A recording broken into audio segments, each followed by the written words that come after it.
L'ouvrage dont je vais parler aujourd'hui, donc c'est bien sûr celui-ci qui est en train de circuler, je pense, qu'on peut faire circuler, si vous le souhaitez. Si on peut faire circuler le tir, parce que pas de souci. D'accord. Comme ça, vous pourrez avoir un œil un peu plus matériel sur à quoi ça ressemble. Donc ça n'est autre en fait que la version un petit peu remaniée de la thèse de doctorat que j'ai rédigée à l'IEP de Paris entre 2005, donc qui repose sur un terrain effectué entre 2005 et 2009. Et donc je précise ce cadrage un peu temporel parce que ça veut dire que c'était avant l'apparition de Twitter et sa diffusion en Chine, donc au travers des services chinois qui s'appellent les Weibo. Et donc du coup on peut éventuellement en discuter ensuite dans notre conversation, mais dans le livre je ne traite pas exactement de cette question-là, même si je pense que ça n'a pas non plus complètement changé la situation. Alors aujourd'hui on a à peu près plus de 538 millions d'utilisateurs d'Internet en Chine. Au moment où j'ai commencé, on était seulement à une centaine de millions à peu près, donc on a eu une croissance qui s'est effectuée au cours du temps qui a été très très importante. On avait donc à l'époque seulement 15-20% de taux de pénétration d'Internet, ce qui représentait un taux de pénétration relativement faible, mais par contre en chiffres absolus, ça concernait quand même déjà un nombre très important de personnes. Donc très vite, on s'est aperçu que Internet avait été adopté avec énormément d'enthousiasme par certaines catégories de la population, et notamment en premier donc les populations plus près de la côte, dans les villes, dans les zones les plus riches, et les populations grosso modo les plus favorisées. Et aussi également il y avait une représentation plus grande de la jeunesse, ce qui est relativement typique par rapport à l'adoption d'Internet dans le monde. Mais évidemment, il y a des catégories qui s'en sont saisies avec un enthousiasme encore plus grand. C'est ceux qu'on peut appeler, avec un terme un petit peu trop générique, la société civile, si on veut. Donc ça va être alors déjà des dissidents chinois qui ont identifié dans Internet un moyen de faire passer des messages, de publier des articles avec une vision contestataire de la société, de se mettre en réseau par exemple. On va avoir un certain nombre d'associations de défense des droits qui vont ouvrir des sites internet pour fournir aux citoyens des outils pour essayer de défendre leurs droits. On va avoir par exemple des avocats qui vont écrire des blogs, analyser des faits divers, analyser des décisions de justice par exemple. Et donc on a tout un foisonnement comme ça d'initiatives de gens qui vont utiliser Internet comme un outil pour faire avancer leur agenda. Et donc au milieu de toutes ces recherches qui ont commencé à se développer autour de ces différents phénomènes, moi ce qui m'a intéressé plus particulièrement, c'était l'émergence de ce qu'on a commencé à appeler l'opinion publique en ligne chinoise. Ça m'a intéressé parce que finalement, un peu par opposition aux initiatives des dissidents ou des gens qui étaient particulièrement mobilisés,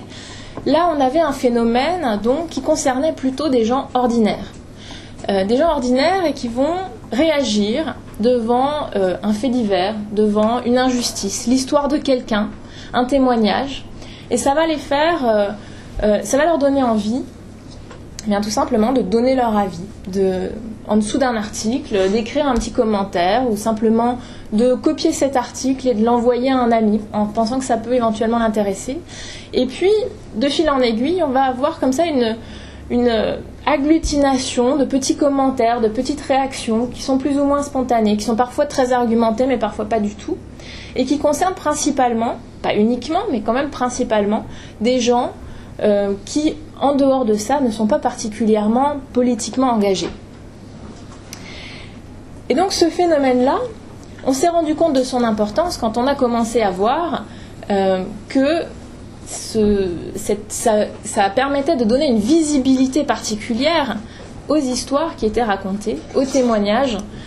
qui étaient postés en ligne. Donc on peut prendre quelques exemples. On a par exemple ces cas d'expropriation illégale où les personnes qui sont expropriées de leur maison parce qu'il y a un grand projet immobilier dans leur quartier, par exemple, estiment que les indemnités qui leur sont proposées ne sont pas suffisamment élevées, ou que la légalité du processus d'expropriation n'a pas été respectée, qui vont raconter leur histoire en ligne, et donc qui vont rassembler autour de leur histoire tout un tas de témoignages, tout un tas de soutiens. Et la visibilité que ça va donner à leur histoire, d'une certaine manière, va effectuer une sorte de pression qui va obliger les autorités locales, parfois provinciales, parfois même nationales, à réagir et à venir intervenir, et donc essayer de trouver un compromis pour régler la situation. Donc j'ai commencé à m'intéresser à cette question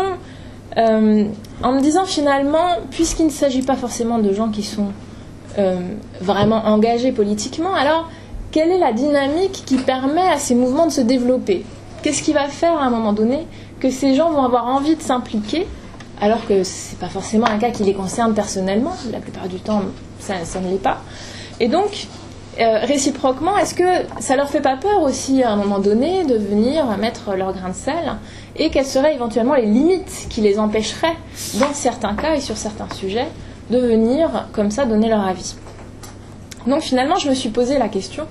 de cette construction de l'opinion publique en ligne en Chine en termes de cadrage. Donc je suis allée chercher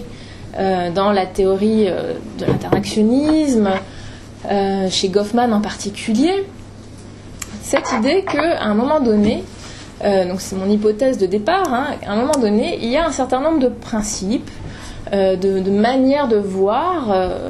les règles de l'interaction en ligne qui vont contribuer à, d'une certaine manière, canaliser les contributions de ces internautes chinois quand ils vont s'exprimer sur Internet. Alors, pour explorer un petit peu cette thématique, j'ai procédé, comme l'a dit Geoffrey, par entretien.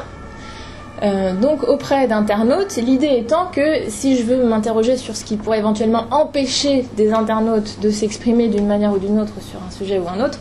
il ne faut pas uniquement que j'aille voir ce qui se passe sur Internet auprès de blogueurs ou de gens qui contribuent, mais il faut aussi que j'ai dans mon échantillon des gens qui ne contribuent pas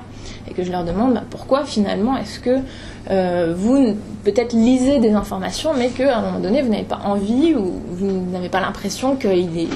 légitime de s'exprimer en ligne. Donc j'ai procédé à une série d'entretiens, alors de manière quand même assez modeste, avec les moyens dont je disposais. Donc je me suis limitée à la ville de Pékin et j'ai procédé à une 50aine d'entretiens, plus quelques entretiens supplémentaires exploratoires, auprès donc de gens qui correspondaient à ce moment-là au profil le plus caractéristique de l'internaute chinois, donc quelqu'un qui vit en ville, Et alors après, à l'intérieur de ça, j'ai un petit peu diversifié, donc avec un nombre équivalent d'hommes et de femmes, avec des âges compris entre 18 et 35 ans, donc qui était là aussi le profil vraiment très majoritaire au moment où j'ai effectué ce terrain, en diversifiant les types d'activités, les quartiers dans Pékin, etc. Ce qu'il est ressorti de ces entretiens, c'est principalement un mot-clé qui revenait, mais alors systématiquement, c'est l'idée de modernité. Cette modernité-là, comment est-ce qu'elle se définit ? On peut la rattacher, en fait, à un grand discours qui circule, pas uniquement sur Internet et pas uniquement dans ces entretiens, qui circule en Chine, dans la propagande officielle, premièrement. Donc on a vraiment déjà une propagande qui met l'accent sur l'importance de l'effort de modernisation du pays, d'amélioration des conditions de vie, de développement économique, tout simplement, qui se décline dans des efforts d'encouragement à l'entrepreneuriat privé, par exemple, des efforts d'encouragement à l'éducation, à l'enseignement supérieur, des choses comme ça, et qu'on va retrouver finalement appropriés au sein de la société dans différents champs, dans différents groupes. On va retrouver cette idée-là de projet de société, de projet modernisateur, dans la publicité énormément, dans le marketing, tout particulièrement dans le marketing qui est fait autour de la construction immobilière, par exemple, où on illustre véritablement un projet de vie, un projet de société quand on montre des appartements avec leur équipement, avec le style de vie qu'on va pouvoir y avoir. Et on retrouve donc ce discours, alors sous des formes un peu variées, avec des interprétations qui peuvent être différentes selon les catégories de la population. Et donc moi je l'ai retrouvé, ce discours, dans les entretiens que j'ai pu faire avec des internautes. Avec cette idée que le fait d'être un internaute, le fait d'avoir un accès à Internet, c'est un élément central de ce processus de modernisation et d'accès à un style de vie moderne. Et donc les gens que j'ai rencontrés, même s'ils n'étaient pas forcément tous très riches, j'avais quand même un certain nombre de personnes qui étaient relativement modestes à l'intérieur de l'échantillon, mais justement, pour eux c'était vraiment un moyen d'avoir une forme d'accès à ce style de vie. Et donc en consultant différents contenus, en se divertissant sur Internet, en achetant des objets sur des plateformes d'achat comme Taobao par exemple, ou en revendant ces mêmes objets quelques temps plus tard, finalement ils participaient à cette société un peu nouvelle qui est en train de se construire en Chine. Et ça, c'était une dimension extrêmement importante. Alors, quelles étaient les conséquences de ça sur leur manière de s'exprimer en ligne ? Il y avait, on pourrait dire, si on veut, qu'il y a une conséquence qui, en fait, les conduit à s'auto-censurer. Et puis, d'un autre côté, ça leur offre aussi des opportunités pour s'exprimer de manière relativement critique. Donc, je vais aborder successivement ces deux aspects. Alors, pourquoi est-ce qu'on peut dire que, dans un premier temps, ça les conduit parfois à s'auto-censurer ? En fait, aussi bien dans le discours officiel que dans la manière dont beaucoup de gens se l'approprient en Chine, cette idée de modernisation de la société, elle se fait souvent par opposition à tout un tas de catégories sociales qui sont les pauvres, les gens moins éduqués, les paysans, souvent les ouvriers migrants par exemple, qui seraient porteurs justement de cette espèce d'arriération chinoise dont on voudrait se débarrasser.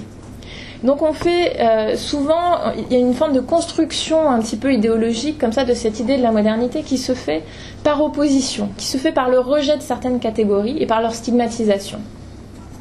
Ça se retrouve dans le discours que j'ai pu entendre. J'ai des gens qui m'expliquent,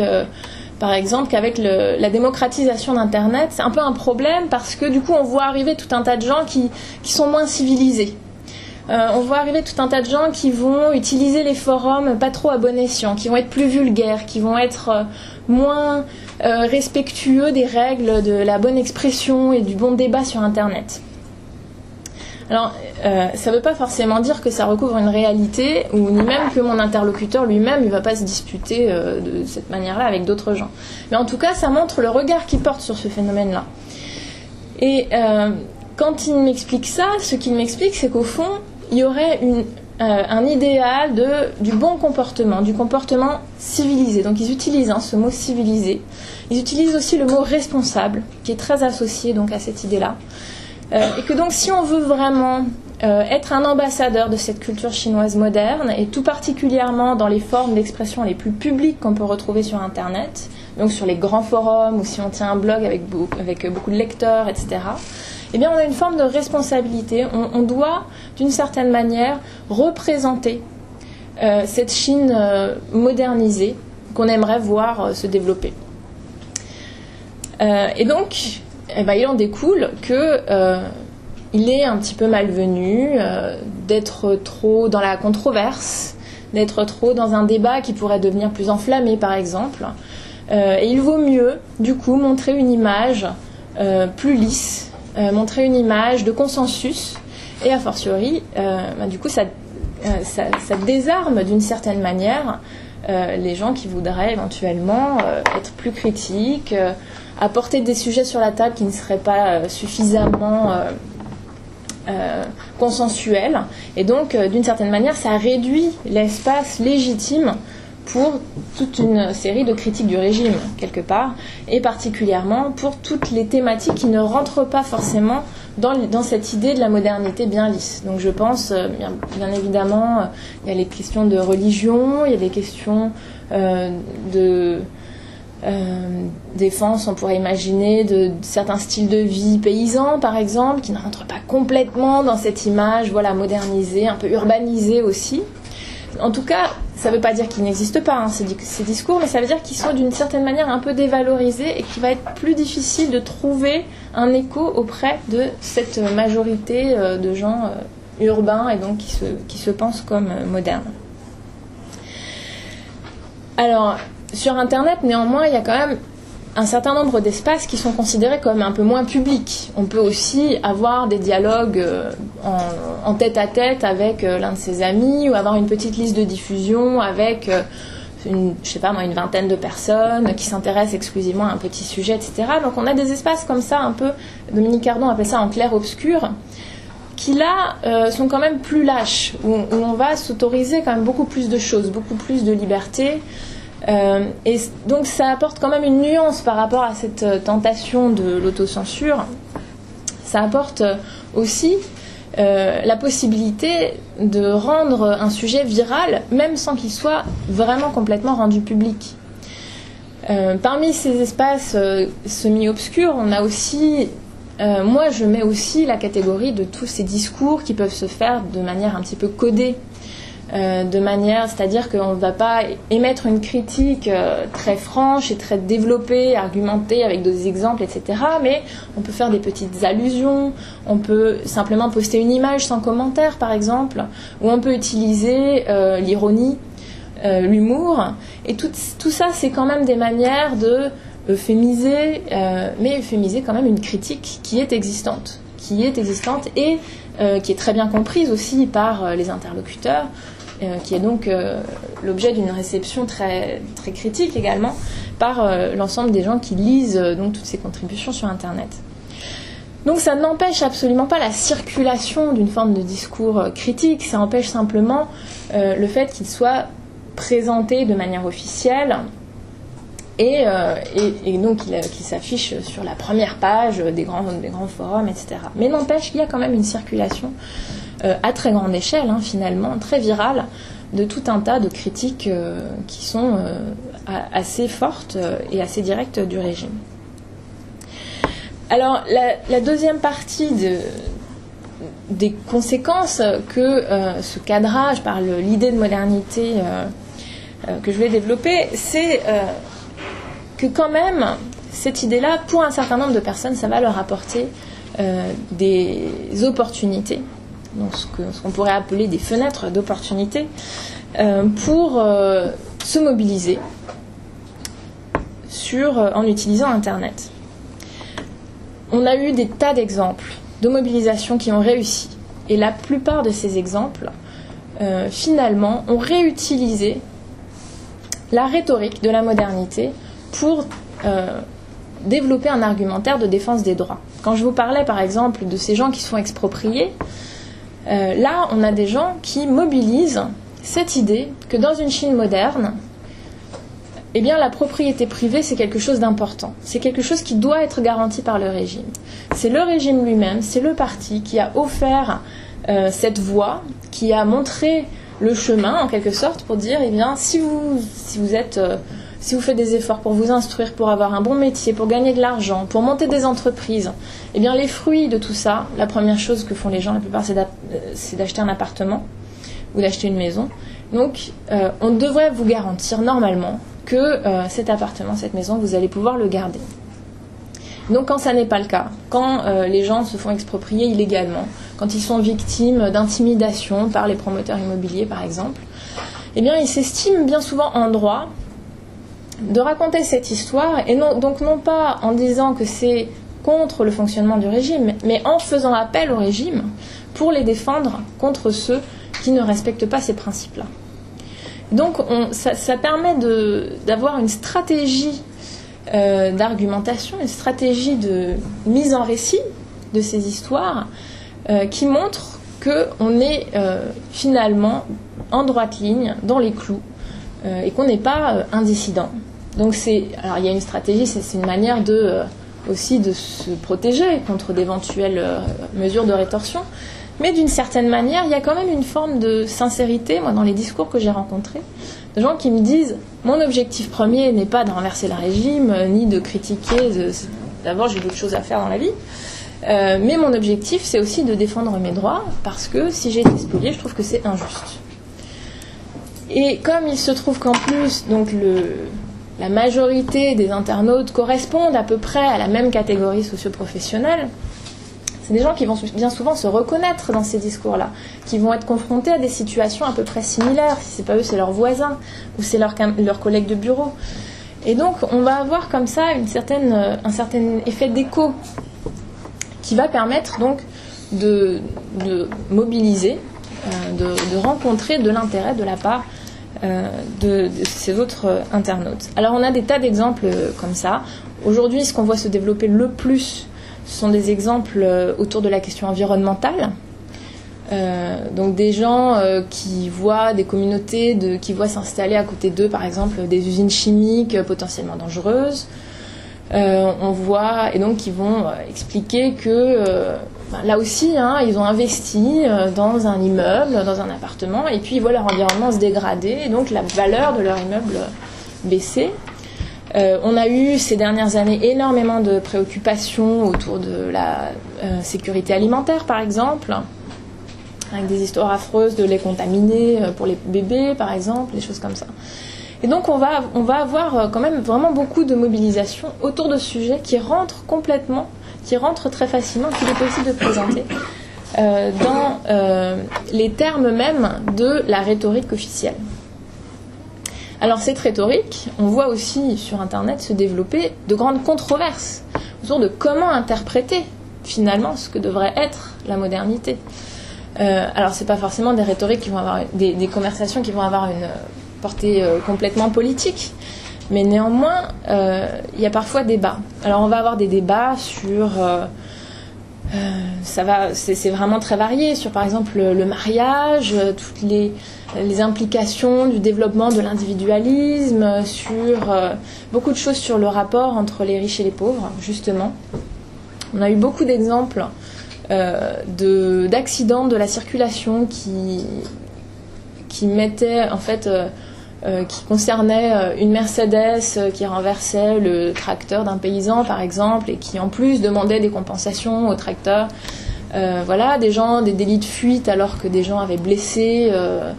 des piétons ou des cyclistes avec leurs véhicules de luxe, des choses comme ça. Donc qui ont soulevé d'énormes controverses sur finalement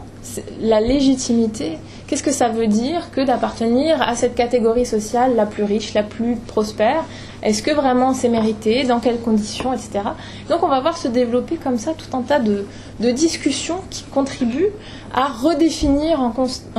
constamment ce que doit être cette société moderne, et donc qui à chaque fois font bouger les lignes de la liberté d'expression, font bouger les lignes des opportunités dont on va pouvoir se saisir quand on s'exprime sur Internet. Donc il ne s'agit absolument pas de quelque chose de figé, mais c'est quelque chose qui est en permanente renégociation et où interviennent aussi bien les autorités, parce qu'elles font énormément de propagande plus ou moins officielle, parfois en payant des gens pour aller contribuer dans ces différents débats, que les différentes catégories de la population.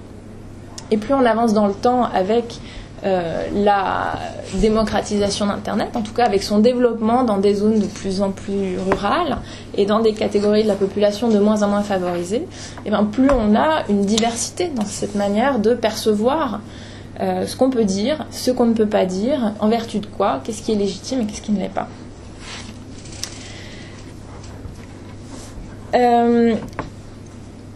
Alors pour conclure, j'aimerais simplement souligner que ce phénomène de formation de l'opinion publique auquel je me suis intéressée, en termes de sociologie politique, il pose un certain nombre de questions, et là je vais en mentionner une seule à laquelle je me suis un petit peu intéressée, c'est finalement dans un contexte comme celui-là, qu'est-ce que c'est qu'une action collective ? Alors, j'ai pas parlé, donc j'ai pas vraiment développé la question des activistes à proprement parler, mais justement, là, quand on parle de collectif, avec des gens ordinaires qui vont se joindre à une mobilisation, il y a peut-être à un moment donné quelques personnes plus mobilisées qui vont être à l'initiative, etc., mais quand même, on a une espèce de foule derrière qui suit. On s'aperçoit que ces actions, elles ont un impact politique qui est souvent assez fort, Et pourtant, elles ont justement un impact politique assez fort parce que beaucoup de gens se sont sentis en sécurité au moment de s'exprimer sur Internet, et donc parce qu'ils n'ont pas perçu nécessairement l'aspect politique au départ. Alors on en a qui le percevaient mais qui ont tout fait pour le dissimuler, pour se protéger, puis on en a au contraire qui ne l'ont pas forcément perçu et qui se sont dit je ne fais que parler de problèmes de ma vie quotidienne finalement. Donc on a déjà toute une diversité de motifs qui vont conduire les gens à s'investir dans ce type d'action. Et puis, on a aussi une forme de fluidité, une forme de... quelque chose de vraiment ad hoc qui fait que ce collectif, il existe pour une action et puis le lendemain, il n'existera plus. On n'est pas forcément... on n'est pas dans des gens qui ont pris une carte dans une association ou dans un mouvement. Ils sont là pour des raisons diverses et puis le lendemain, ils vont s'intéresser à un autre sujet. Et donc ça met vraiment le fait qu'on soit dans un contexte où il est pratiquement impossible d'avoir ce genre d'action de manière institutionnalisée, où il est pratiquement impossible de fonder des associations, encore moins des partis politiques ou des choses comme ça, et où ce genre d'actions finalement doivent se faire de manière beaucoup plus informelle. Ça nous fait réfléchir quand même sur la notion même d'action collective, parce qu'il me semble que c'est pas non plus un phénomène qui est complètement étranger à nos contextes même démocratiques, où tout le monde vient pour des raisons diverses, etc. Mais on le voit moins, on y prête moins attention, parce qu'on est dans des contextes où l'institutionnalisation est plus facile. Donc il me semble qu'en regardant finalement ce qui se passe dans ce contexte-là, ça nous en apprend finalement beaucoup plus, et en tout cas ça met le doigt sur un certain nombre de questions qui vaudrait le coup d'être encore plus approfondies sur un plan théorique, il me semble.